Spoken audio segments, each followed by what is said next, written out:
everyone, welcome back to our third lecture of basic lectures class 11. आपण class 11 ची basic लेक्चर्सची series start केलेली आहे. पटपट आपण लेक्चरकडे जाऊ. ठीक आहे, लावूया म्हणजे शिकूया. लास्ट लेक्चरला आपण classification of matter depending upon chemical composition बघितलं. काय बघितलं होतं? Depending upon chemical composition classification of काय बघितलं होतं? मॅटर. त्यामध्ये आपण थोडं ओव्हरव्ह्यू घेतलेला सगळ्या गोष्टींचा. ठीक आहे, आता आपण त्यामध्ये जसं आपण म्हटलं की matter is mainly classified into two types, pure substances and mixtures. Pure सबस्टन्सेसचं आपण इंट्रोडक्शन बघितलेलं होतं. प्युअर सबस्टन्स मध्ये दोन प्रकार असतात, एलिमेंट्स आणि कंपाउंड्स. आता एलिमेंट्स आणि कंपाउंड्स बद्दल आपण काय करूया तर डिस्कस करूया. Okay, so what are elements? What are elements? What are elements? सगळ्यात पहिला लक्षात घ्या की तुमच्या पिरियॉडिक टेबल मध्ये जे काय 118 अरेंजमेंट्स आहेत. ओ सॉरी, सो जे काय आपलं पिरियॉडिक टेबल आहे, पिरियॉडिक टेबल मध्ये जे काय 118 आहे ते 118 आपण त्याला एलिमेंट्स म्हणतो. So what are elements? Elements are pure substances which are made up of only one type of constituent particle. Elements हे असे substances आहेत ज्यामध्ये जे constituent particle आहेत ते एका टाइपचे असतात. म्हणजे असतात एका टाइपचे, सिंगल टाइप ऑफ जे काही पार्टिकल्स आहेत ते सगळे काय आहेत तर सिंगल टाइप ऑफ atoms आहेत आणि त्याला तुम्ही सिम्पलेस्ट फॉर्म मध्ये ब्रेक डाउन करू शकत नाही. You cannot break down any element and you form a new substance. म्हणजे तुम्ही एलिमेंट एखादा कार्बन आहे त्या कार्बनला ब्रेक डाउन करून नवीन सबस्टन्स बनवतो, it is not possible. Elements cannot be broken down. एलिमेंट्सला तुम्ही ब्रेक डाउन करू शकत नाही.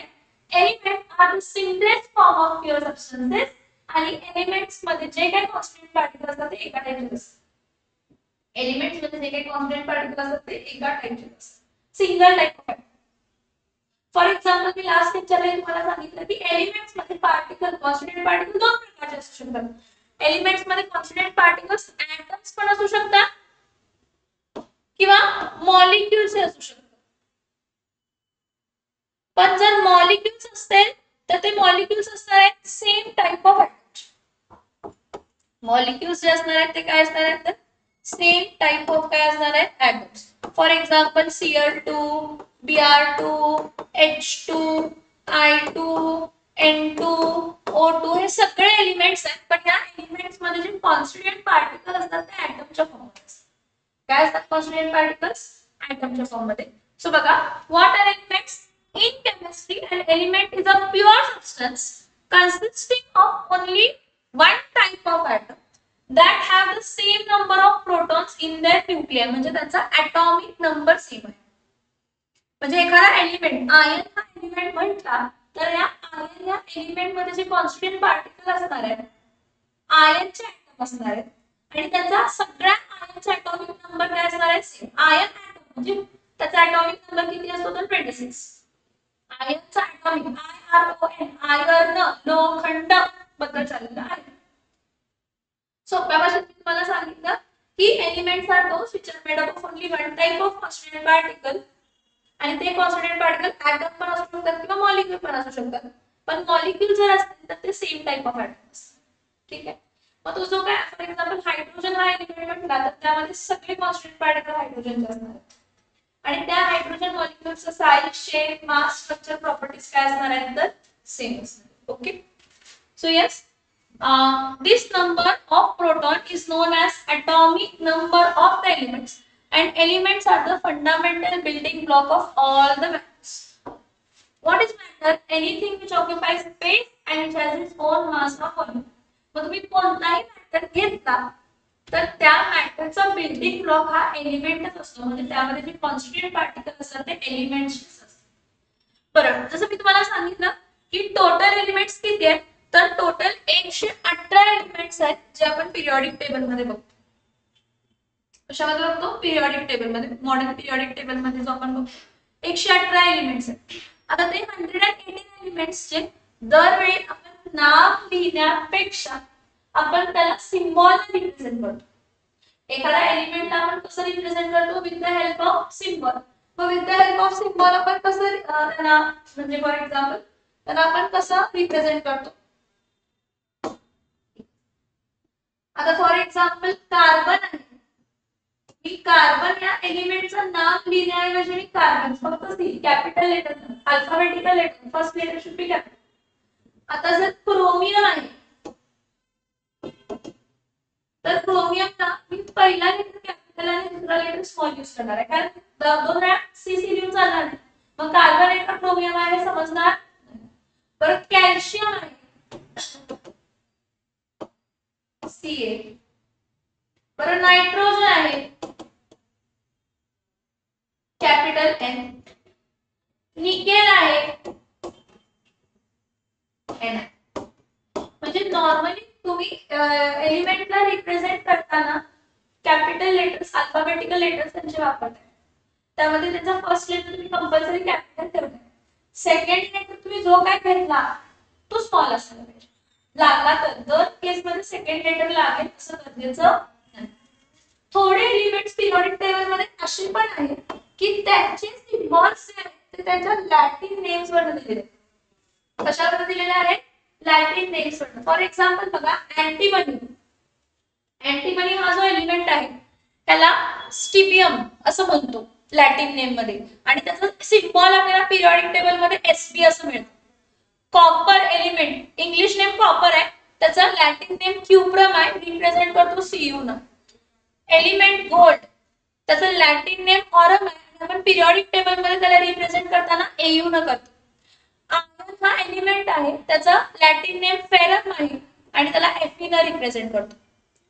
लेड हा इंग्लिश नेम आहे, त्याचा लॅटिन नेम प्लंबम आहे आणि सिम्बॉलिकली आपण पिरियोडिक टेबल मध्ये Pb म्हणून दाखवतो. मर्क्युरी हा जो एलिमेंट आहे त्याचा हायड्रॅगायरम लॅटिन नेम आहे आणि हा काय झाला तर Hg. पोटॅशियम हा जो एलिमेंट आहे त्याचं लॅटिन नेम कॅलियम आहे आणि K ने रिप्रेझेंट करतो. असेच सगळे आहेत. सोडियम, नायट्रियम, टीन, स्टॅन्टनम, टंगस्टन, वुल्फ्राम हे त्यांचे कसले नेम्स आहेत तर त्यांच्या लॅटिन नेम वर त्यांना त्यांचे सिम्बॉल्स आहेत. थोडे असे पण एलिमेंट्स आहेत त्याचे आपल्याला इंग्लिश नेम आपल्याला माहित आहेत. हे इंग्लिश नेम्स आहेत antimony, copper, gold, iron, lead, mercury, potassium, silver, sodium, tin, tungsten. But periodic table मध्ये रिप्रेझेंट करताना आपण त्यांचे लॅटिन नेमचे सिम्बॉल्स यूज करतो. कसले सिम्बॉल्स यूज करतो? लॅटिन नेमचे काय करतो तर सिम्बॉल यूज करतो. समजतंय? Yes or no? ठीक आहे. आता हे जे एलिमेंट्स आहेत त्यांचा ॲटॉमिक नंबर त्यांची आयडेंटिटी, म्हणजे 118 एलिमेंट जर मी पिरियोडिक टेबल मध्ये म्हणते तर ते 118 एलिमेंटचे ॲटॉमिक नंबर वेगवेगळे आहेत. हायड्रोजनचा ॲटॉमिक नंबर 1, हेलियमचा ॲटॉमिक नंबर 2, लिथियमचा ॲटॉमिक नंबर 3, बेरिलियमचा ॲटॉमिक नंबर 4, बोरॉनचा ॲटॉमिक नंबर 5, कार्बनचा ॲटॉमिक नंबर 6, नायट्रोजनचा ॲटॉमिक नंबर 7, ऑक्सिजनचा ॲटॉमिक नंबर 8, फ्लोरीनचा ॲटॉमिक नंबर 9, निऑनचा ॲटॉमिक नंबर 10. सगळे पाठांनी सगळे सांगू शकते पण तुम्हाला समजू दे एवढं समजतं. ठीक है. So each element is represented by a unique symbol, usually one or two letters. Example: hydrogen is H, oxygen is O, sodium is Na. Na natrium, that's a Latin name. Periodic table. Elements are organized in the periodic table based on their atomic number and chemical properties. आपण periodic table हा पूर्ण concept detail मध्ये बघायचा. So the periodic table is broadly divided into actually elements are further classified into three types, that is metals, non-metals and metalloids. आणि तेच आपण periodic table मध्ये तुम्हाला आठवते का बघा अशी एक zigzag लाईन आहे ती metalloids ची आहे, त्याच्या लेफ्ट साइडला मेटल्स आहेत आणि त्याच्या राइट साइडला non-metals. So elements are further classified into three types, that is metals, non-metals and metalloids. Elements are further classified into three types, that is metals, non-metals आणि कोणानंतर metalloids. Okay? Yes. So periodic table is broadly divided into metals, non-metals and metalloids. Atomic mass. Atomic mass आपण normally actually बघा atomic mass आपण त्याच्या number of protons आणि number of neutrons वरून पण काढतो. Actual atomic mass spectroscope आपण घेऊन find करतो. Isotopes वगैरे काय आहे आपण नंतर बघूया काय असतात. ठीक आहे. फक्त आता काय काय पॉइंट सांगितलं लक्षात घ्या. Elements are those which are made up of only one type of constituent particle. They cannot be broken down into simpler substances, and they are represented by what? They are represented by symbols. In that first letter, alphabetical letters असतात त्यामध्ये first letter capital असतो, second letter काय असतो small. Elements आपण फक्त तीन type मध्ये classify करतो, metals, non-metals आणि काय असतात metalloids. ओके, सो बघा, classification of elements. Elements are mainly classified into three types. That is metals. Metals कसे असतात? Lustrous, चमकतात. Ductile असतात, म्हणजे can be drawn into thin wires. Malleable असतात, म्हणजे can be drawn into thin sheets. And they are good conductor of heat and electricity. And they are good conductor of what? They are good conductor of what? Heat and electricity. जर इथे एक म्हणजे हे बघा, मी जे दाखवते ते बघा image.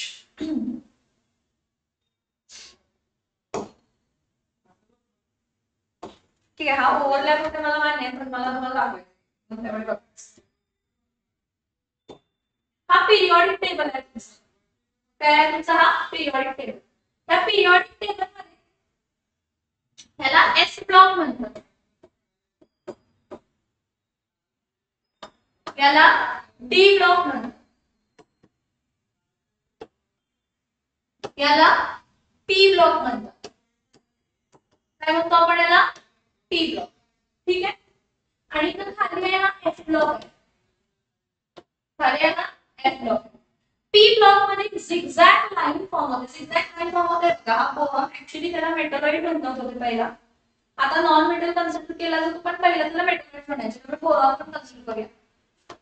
Boron, silicon, germanium, arsenic, antimony, tellurium, polonium. याची झिगझॅग लाईन फॉर्म होते का?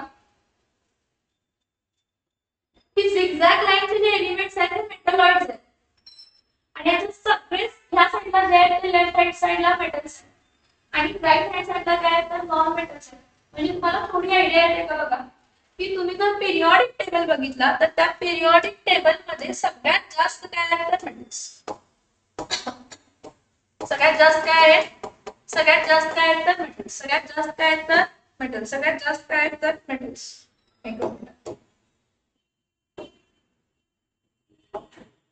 So if you see the periodic table, there are 118 elements. तर सगळ्यात जास्त मेटल्स आहेत बाळांनो. आणि सगळ्यात जास्त मेटल्स कोणत्या कोणत्या ब्लॉक मध्ये आहेत? एस ब्लॉक घ्या किंवा डी ब्लॉक घ्या किंवा एफ ब्लॉक घ्या. ह्या तिन्ही ब्लॉक्स मध्ये मेटल्स आहेत. थोडे मेटल्स पी ब्लॉक मध्ये पण आहेत. आणि पी ब्लॉक हा एकमेव ब्लॉक आहे ज्यामध्ये तिन्ही एलिमेंट्स एक्झिस्ट करतात. तिन्ही टाइप ऑफ एलिमेंट्स. मेटल्स पण एक्झिस्ट करतात, नॉन मेटल्स पण एक्झिस्ट करतात आणि मेटलॉइड्स ही एक्झिस्ट करतात. काय एक्झिस्ट करतात? मेटलॉइड्स ही एक्झिस्ट करतात. समजते का बघा मी काय सांगितलं तुम्हाला, की elements are mainly classified into how many types? Elements are mainly classified into three types. That is metals, non metals आणि काय असतात? मेटलॉइड्स. मेटल्स कसे असतात? चमक असते, लस्टर्स असतात. ते काय प्रोड्यूस करू शकतात तर ते साऊंड प्रोड्यूस करू शकतात, म्हणजे ते सोनरस आहे. They can be drawn into thin sheets. आपण त्याचे काय करू शकतो तर thin sheets, that is they are ductile.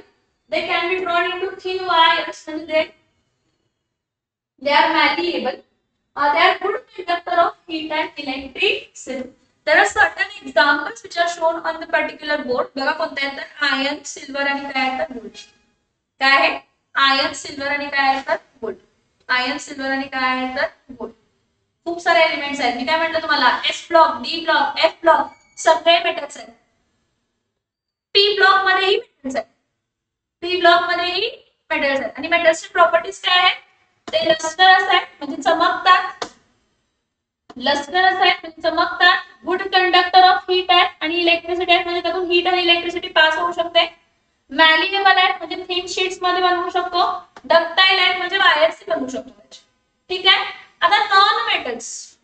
मेटल्सची total opposite property कोणाची असते? Non metals. आणि नॉन मेटल्स फक्त पी ब्लॉक मध्ये आहेत, बाकी कोणत्याही ब्लॉक मध्ये नाही. उलट म्हणजे काय? चमक नसते, ब्रिटल, इझिली चुरा पडतो, poor conductor of heat and electricity आहे. इलेक्ट्रिसिटी आणि हीट त्यातून पास होऊ शकत नाही. थोडे एक्सेप्शन्स आहेत, ॲलोट्रॉप्स वगैरे नंतर बघायचे. ठीक आहे. आता मेटलॉइड्स. मेटलॉइड्स कोण? हा नॉन मेटल्स. बघा हा कार्बन आहे, हा गोल्ड तर मेटल आहे. काय हे चुकून येत आलंय. सल्फर काय आहे तर नॉन मेटल आहे. सॉरी, मला मी फिगर्स बघितलं. हा गोल्ड आणि हा आयर्न हे मेटल्स आहेत. कार्बन आणि सल्फर हे काय आहेत? Non metals. ठीक आहे. मेटलाइट्स जे झिगझॅग लाईन फॉर्म करत होते स्पेशली सिलिकॉन आणि जर्मन. मेटलाइट्स म्हणजे कोण? जे नॉर्मल टेम्परेचरला नॉन मेटल सारखे बिहेव करतात आणि हाय टेम्परेचरला किंवा डोपिंग म्हणून कन्सेप्ट आहे, ऍडिंग इम्प्युरिटी म्हणून कन्सेप्ट आहे, त्यावेळी ते काय म्हणून बिहेव करतात? मेटल्स. त्यावेळी ते काय म्हणून बिहेव करतात?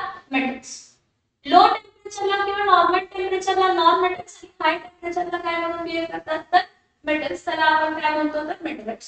So मेटलाइट्स having properties of both metals and non-metals, example silicon and germanium.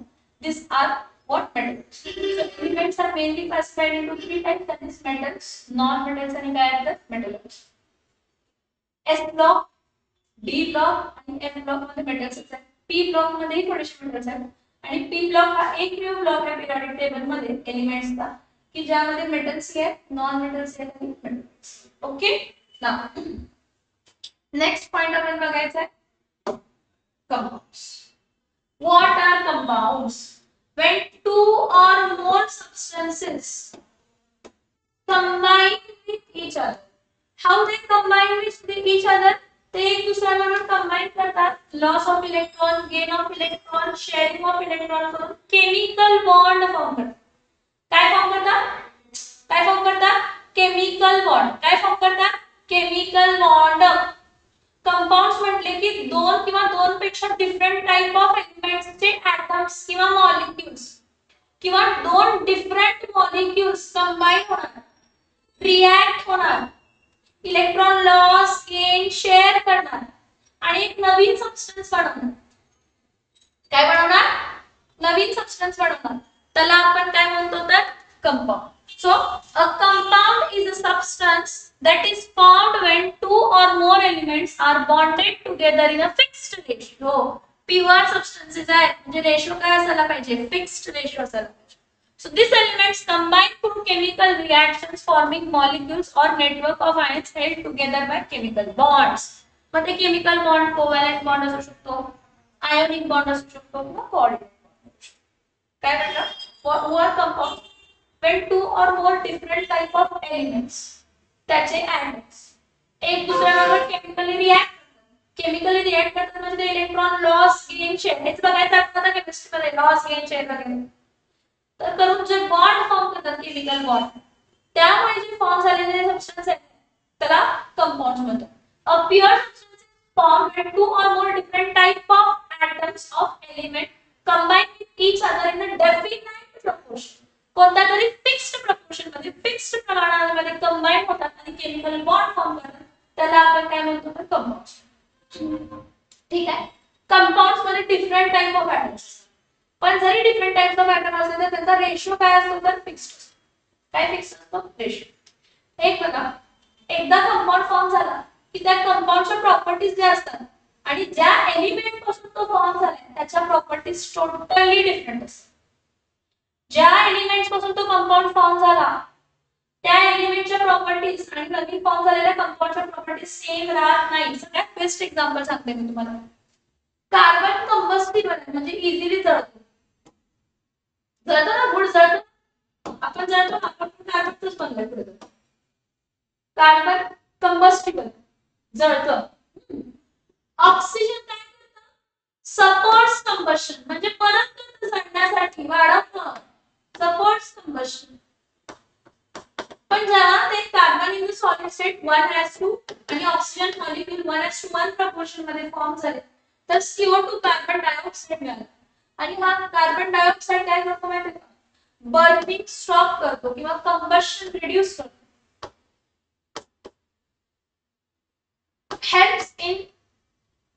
helps to stop the burning. कशाला हेल्प करतात? तर बर्निंग स्टॉप करण्यासाठी किंवा कंबशनची प्रोसेस स्टॉप करण्यासाठी, कमी करण्यासाठी. बघा टोटली डिफरंट प्रॉपर्टीज आहेत. कार्बन कंबस्टिबल होता, आग लागतो. ऑक्सिजन कंबस्टन वाढवतो म्हणजे काय म्हणतात मदत करतो आग वाढवण्यासाठी. पण जेव्हा ते एका डेफिनेट प्रपोर्शन मध्ये कंबाईन झाले आणि कार्बन डायऑक्साइड हा मॉलिक्यूल फॉर्म झाला कंपाऊंडचा तर तो कार्बन डायऑक्साइड आगला विझवतो. टोटली डिफरंट पॉइंट्स आहेत. अजून एक एक्झाम्पल सांगते. H2 गॅस स्टेट मध्ये हायली कंबस्टिबल, जाळते म्हणजे इझिली हायड्रोजन बॉम्ब्स आणि ऑक्सिजन जळायला मदत करते. म्हणजे हायड्रोजन कंबस्टिबल आहे, हायड्रोजन कंबस्टिबल आहे आणि ऑक्सिजन काय करते, ऑक्सिजन सपोर्ट्स कंबशन, ऑक्सिजन काय करते सपोर्ट्स कंबशन, ऑक्सिजन काय करते सपोर्ट्स कंबशन. पण जेव्हा 1:2 म्हणजे 2:1 रेशो मध्ये कंबाईन होतात आणि आपल्याला H2O मॉलिक्यूल मिळते म्हणजे वॉटर मिळते आणि वॉटर काय करते रे, वॉटर आगीला विझवते. वॉटर काय करतो, आगीला काय करतो तर विझवतो. हे खूप इम्पॉर्टंट प्रॉपर्टी आहे कारण हे आपण डिफरन्शिएटिंग पॉइंट म्हणून घेतो कंपाऊंड्स आणि मिक्सचर्स, की कंपाऊंड्स हे काय करतात, कंपाऊंड्स जेव्हा फॉर्म होतात तर त्यामध्ये प्रॉपर्टीज टोटली डिफरंट असतात ज्यापासून ते एलिमेंट्स फॉर्म झालेले आहेत. बरं ठीक आहे, आता कंपाऊंड्स बद्दल झालं. Compounds can be broken down into simpler substances only by chemical methods. Chemical methods वापरून मी कंपाऊंड्सला ब्रेकडाउन करू शकते. म्हणजे फॉर एक्झाम्पल काय आहे, मिथेन आहे, ह्या मिथेनला मी सेपरेट करू शकते, carbon in the solid state plus 2H2 in the gaseous state. पण with the help of chemical methods, with the help of chemical reactions, with the help of decompositions, with providing energy and all. Physical method, हा चला हा CH4 आहे, carbon चला साईडला ठेवा, hydrogen चला साईडला ठेवा, असं विसराय होत नाही. फिल्टरेशन, डिस्टिलेशन, क्रिस्टलायझेशन ह्या टेक्निक्स ने फिजिकल मेथड्स आहेत. Crystallisation, distillation, fractional distillation, filtration या मेथडने तुम्ही कंपाऊंड्सला सेपरेट डाउन करू शकत नाही. कंपाऊंड्सला तुम्ही सिम्पलर सबस्टन्सेस मध्ये कन्वर्ट करू शकता only by chemical methods, only by chemical processes where you will break the bond, where you will break the bond. Now next बघा की ठीक आहे, केमिकल बॉन्ड्स म्हणजे काय असतात, attractive forces that hold atoms together in the compound. आणि ते covalent bond असू शकतात जर शेअरिंग ऑफ इलेक्ट्रॉन असते, आणि आयोनिक बॉन्ड असू शकतात जर ट्रान्सफर ऑफ इलेक्ट्रॉन असते. हे बघा, जर मी एलिमेंट्सला रिप्रेझेंट करते सिम्बॉल ना, तसं मला कंपाऊंड रिप्रेझेंट करायला पाहिजे सिम्बॉल्स.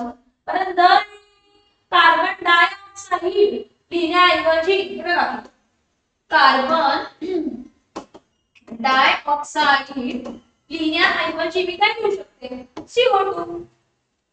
समजते का? नेक्स्ट हे बघा, इधर मी सोडियम क्लोराइड लिहिण्याऐवजी काय लिहू शकते, NaCl. जेव्हा तुम्ही त्याचे ऍक्च्युअल नंबर ऑफ ॲटम्स ज्या प्रपोर्शन मध्ये इन्व्हॉल्व्ड आहेत त्या कंपाऊंड मध्ये जे लिहिताय त्याला आपण कसला फॉर्म्युला म्हणतो तर molecular formula. So molecular formula ना तुम्ही एलिमेंट्सना नाही कंपाऊंड्सना, मॉलिक्युलर फॉर्म्युला ना तुम्ही कंपाऊंड्सना काय करू शकता रिप्रेझेंट. सो मॉलिक्युलर फॉर्म्युला काय, मॉलिक्युलर फॉर्म्युलामध्ये काय दिसते, represents the exact number and type of atoms in a molecule of a compound. For example, water मध्ये H2O जेव्हा म्हणते त्यावेळी 2 हायड्रोजन ऍटम आहेत आणि 1 ऑक्सिजन ऍटम आहे, त्यामध्ये कोव्हॅलेंट बॉन्ड्स आहेत. कार्बन डायऑक्साइड जेव्हा मी म्हटलं तर 1 कार्बन आणि 2 ऑक्सिजन ऍटम आहेत आणि CO2 असं दिसणार आहे. NaCl जर आहे 1 सोडियम आणि 1 काय तर क्लोरीन. असे जेवढे काय कंपाऊंड्स आहेत मी with the help of molecular formula त्याला रिप्रेझेंट करू शकतो. जसं एलिमेंट्सला with the help of symbols represent केलं तसं कंपाऊंड्सला with the represent of molecular formula काय करू शकतो तर रिप्रेझेंट करू शकतो. ठीक आहे ना. नेक्स्ट, जसं आपण एलिमेंट्सना क्लासिफाय करतो कशामध्ये, metals, non metals and metals, तसंच आपण कंपाऊंड्सनाही क्लासिफाय करतो 2 टाइप मध्ये. कोणते 2 टाइप आहेत, ऑर्गॅनिक कंपाऊंड्स. कसले कंपाऊंड्स, ऑर्गॅनिक कंपाऊंड्स. आणि दुसरे कोणते कंपाऊंड्स असतात तर इनऑर्गॅनिक कंपाऊंड्स. एक ऑर्गॅनिक कंपाऊंड्स आणि दुसरे कोणते कंपाऊंड्स आहेत तर इनऑर्गॅनिक.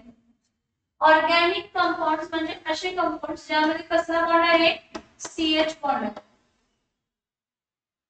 आणि इनऑर्गॅनिक कंपाऊंड्स म्हणजे असे कंपाऊंड्स ज्यामध्ये CH बॉन्ड नाहीये. CH बॉन्ड सोडून दुसरे बाकीचे टाइप ऑफ बॉन्ड्स. आता तुम्ही वर्ल्ड ऑफ कार्बन कंपाऊंड्स मध्ये 10वी मध्ये बघितलाय, ज्यामध्ये तुम्ही alkanes, alkenes, alkynes, alcohol, aldehydes वगैरे बघितलं असेल आणि आपण हे डिस्कस करायचं. आपल्याला ऑर्गॅनिक केमिस्ट्री सेपरेट ब्रांचेस आहे ऑर्गॅनिक केमिस्ट्री. आपण टोटल आहे ना ऑर्गॅनिक केमिस्ट्रीचे 6 टॉपिक्स बघतो. Some basic principles and techniques of organic chemistry, hydrocarbons, haloalkanes, haloarenes, alcohol, phenols, ethers, aldehyde, ketone, carboxylic acid आणि अमाइन्स असे टोटल 6 टॉपिक्स आपण 11वी आणि 12वी मध्ये ऑर्गॅनिक केमिस्ट्री रिलेटेड बघतो. ज्यामध्ये कसला बॉन्ड असतो CH बघा. हा कार्बन आहे, इथं H आहे, इथं H आहे, इथं H आहे, इथं H आहे. हा स्ट्रक्चर कसा तुम्हाला माहिती आहे. The compounds which contain CH bond are called as hydrocarbons. Sorry, organic compounds. Okay, CH bond hydrocarbons ठीक आहे. त्या organic compounds म्हणतो. मग हा कार्बन आहे, हा कार्बन आहे, इथं H, इथं H, इथं काय आहे तर OH, इथं पण काय आहे तर H, इथं काय आहे तर H, इथं काय H. तो इथे इनऑर्गॅनिक कंपाऊंड्स म्हणजे असे कंपाऊंड ज्यामध्ये CH बॉन्ड नाहीये. मग H2SO4 हा H2SO4 आहे ना, H2SO4 त्याला हा कसा असतो बघा, OHS double bond O, double bond O, single bond काय तर OH मध्ये CH बॉन्ड आहे का नाहीये. त्यानंतर ना सोडियम हायड्रॉक्साइड बघा, सोडियम हायड्रॉक्साइड NaOH आहे का CH बॉन्ड नाही. असे हे दोन एक्झाम्पल लीगवर एक्झाम्पल घेऊ शकतो की ज्यामध्ये कसला बॉन्ड नाहीये तर मग CH बॉन्ड नाही आहे. मग KMnO4, K2Cr2O7, HCl, H2O, CO2 and ला ला ला. ज्यामध्ये CH बॉन्ड नाही आहे त्याला आपण कसले कंपाऊंड म्हणतो तर inorganic compound. But you know what, inorganic compounds पेक्षा खूप खूप खूप जास्त कोण आहेत तर ऑर्गॅनिक कंपाऊंड्स. आतापर्यंत ऑलमोस्ट 6 मिलियन तर ऑर्गॅनिक कंपाऊंड्स आहेत. 6 मिलियन म्हणजे 60 लाख. त्यातल्या आपण किती फॅमिलीज डिस्कस करतो, अराउंड 10 फॅमिलीज डिस्कस करतो ऑर्गॅनिक.